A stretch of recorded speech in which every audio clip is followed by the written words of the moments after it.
আসসালামু আলাইকুম বন্ধুরা, নতুন আরেকটি রেসিপি নিয়ে আবার আপনাদের মাঝে চলে আসলাম।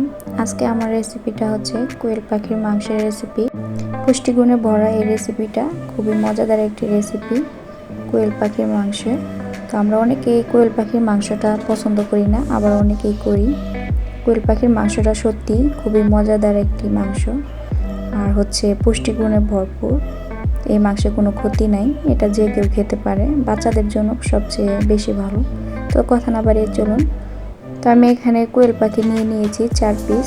আমি এগুলো কোনো কাটাকাটি করব না, এভাবে আস্তই রান্না করব। তো এখানে আমি দিয়ে দিয়েছি হলুদের গুঁড়া, মরিচের গুঁড়া আর লবণ। এবারে আমি পাখিগুলোর সাথে এইভাবে খুব সুন্দর করে মশলাগুলো লাগিয়ে নেব। এভাবে ডলে ডলে খুব ভালো করে লাগিয়ে নিতে হবে। ভিতরে আঙ্গুল দিয়ে ভিতরেও দিয়ে দিতে হবে, যাতে করে মশলাটা ভিতরেও যায়। তো আমি মাংসগুলোকে খুব সুন্দর করে মেখে 30 মিনিট রেস্টে রেখে দেব।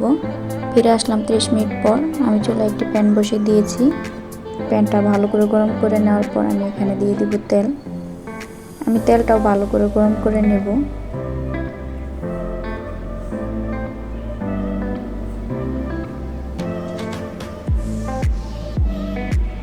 তেলটা ভালো করে গরম করা হয়ে গেলে আমি এখানে এক এক করে সবগুলা কোয়েল পাখি এইভাবে দিয়ে দিব।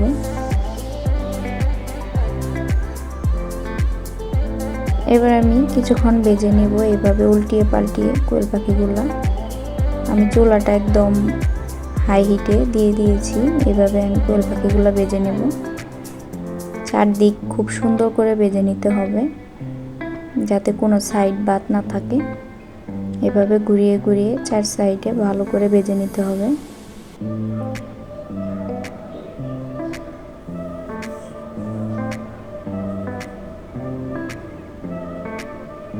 তো আমার পাখিগুলো খুব সুন্দরভাবে ভাজা হয়ে গেছে।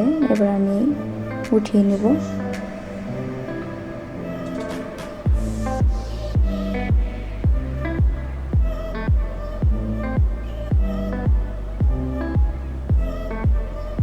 দেখতেই পাচ্ছেন কতটা কালার এসে গেছে। এইভাবে কালার করে ভেজে নিতে হবে।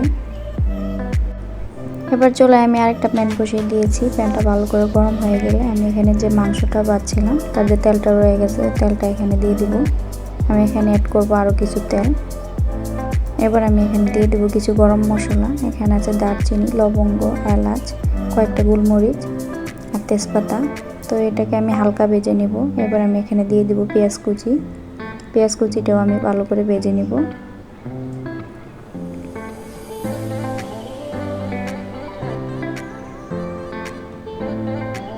পেঁয়াজ কুচিটা ভাজা হয়ে গেলে আমি এখানে অ্যাড করব আদা রসুন বাটা। আমি 3 চামচের মতন আদা রসুন বাটা দিয়ে দিয়েছি। এবার আদা রসুন বাটাটাকেও ভেজে নেব, যাতে করে কাঁচা গন্ধটা না থাকে। তো আদা রসুন বাটা ভাজা হয়ে গেছে। এবার আমি এখানে অ্যাড করব টমেটো। আমি টমেটোটাকে এইভাবে ব্লেন্ড করে নিয়েছি। আমি এখানে 2টা টমেটো নিয়েছি। টমেটোটাকে আমি খুব সুন্দর করে এইভাবে মিশিয়ে নেব। এবার আমি এখানে বাকি মশলাগুলো দিয়ে দেব হলুদের গুঁড়া, মরিচের গুঁড়া, ধনিয়া গুঁড়া, লবণ, দিয়ে দেব জিরার গুঁড়া। এবার আমি মশলাটাকে একটু সময় নিয়ে কষিয়ে নেব। মশলাটা যত ভালো করে কষানো যাবে ততই রান্নাটা টেস্টটা বেড়ে যাবে। তো আমি 5 থেকে 7 মিনিটের মতন মশলাটা এইভাবে কষিয়ে নেব। তো দেখতেই পাচ্ছেন মশলাটা কীরকম একটা কালার চলে আসছে। মশলাটা আমার একদম সুন্দরভাবে কষানো হয়ে গেছে। আমি এখানে কোনো পানি অ্যাড করি নাই। এবার আমি এখানে পাখিগুলোকে দিয়ে দেব।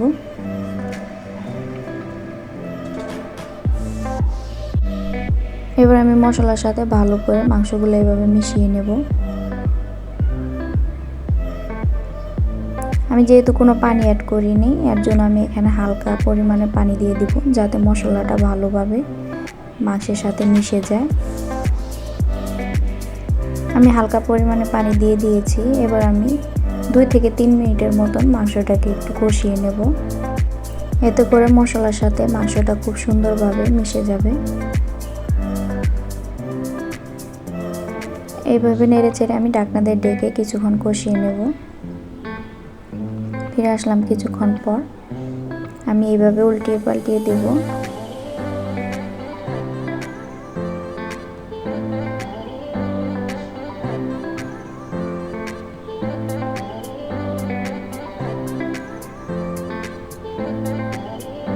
এবার আমি ঢাকনা দিয়ে ডেকে আরও কিছুক্ষণ কষিয়ে নেব।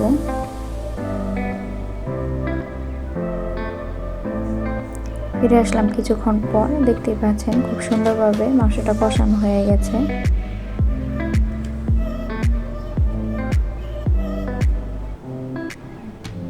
এবার এখানে আমি অ্যাড করব গরম পানি। আমি অল্প অল্প করে পানি দেব।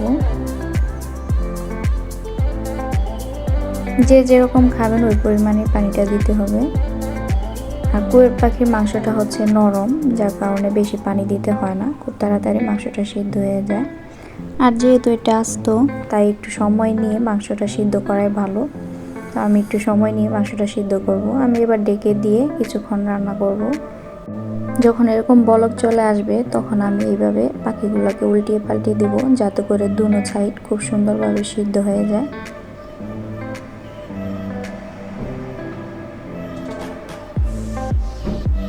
এবার ঢাকনা দিয়ে ডেকে মিডিয়াম আঁচে রান্না করব 15 থেকে 20 মিনিট। ফিরে আসলাম 20 মিনিট পর। দেখতেই পাচ্ছেন আমার রান্নাটা পুরো কমপ্লিট। এবার আমি এখানে দিয়ে দিব 1 চামচের মতন জিরার গুঁড়া, ভাজা জিরার গুঁড়া দিয়ে দিয়েছি আমি।